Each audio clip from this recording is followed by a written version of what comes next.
Сәлем, біз бүгін химияның негізгі заңдарымен танысамыз.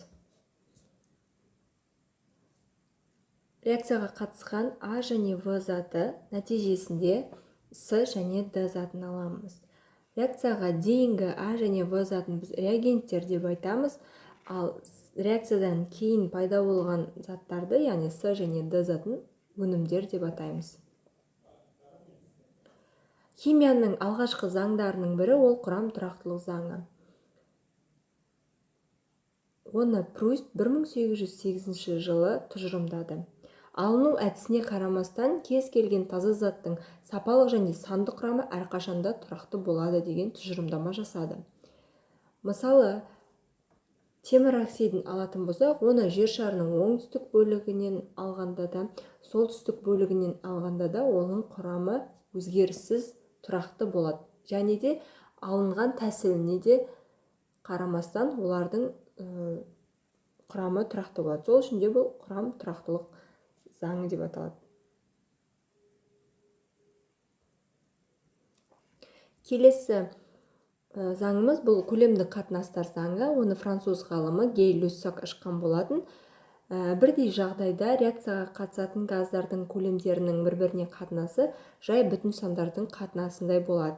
Уақыт өте келе, оны Авогадро зерттеп, өзінің тұжырымдамасын ұсынған болатын.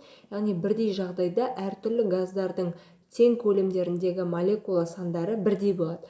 Оны біз қалай түсінеміз? Мысалы, әртүрлі газдарды алайық.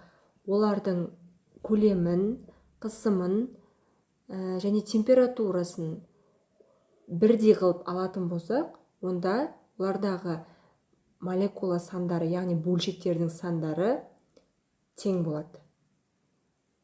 Бұл бізде Авогадро заңы. Яғни қалыпты жағдайда кез келген газдың 1 молінде 22,4 литр болады. Газдардың молярлық көлемін есептейтін болсақ, ол кезде сол газдың көлемін оның зат мөлшеріне бөлеміз. Келесі заң заттар массасының сақталу заңы. Оны 1748 жылы Ломоносов ашқан болатын. Атом молекулалық ілім тұрғысынан алғанда заттар массасының сақталуы заңы химиялық реакцияға қатысқан атомдардың жоқтан пайда болмайтынын, яғни әрекеттескен бөлшектердің саны өзгермей сақталатынын білдіреді.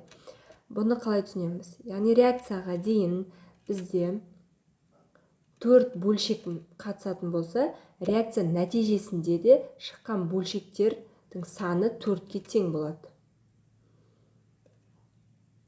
Ол 5-ке немесе 6-ға тең болмайды. Немесе 4 бөлшек реакцияға қатысып, реакция нәтижесінде 2 бөлшек немесе 3 бөлшек шығуы мүмкін емес. Яғни бөлшектер жоқ болып кетпейді, және де жоқтан пайда болмайды.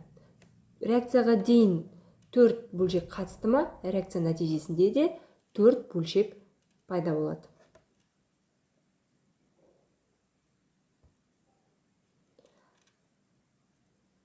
Химияның алғашқы заңдарының бірі ол құрам тұрақтылық заңы, көлемдік қатынастар заңы, Авогадро заңы және заттар массасының сақталу заңы.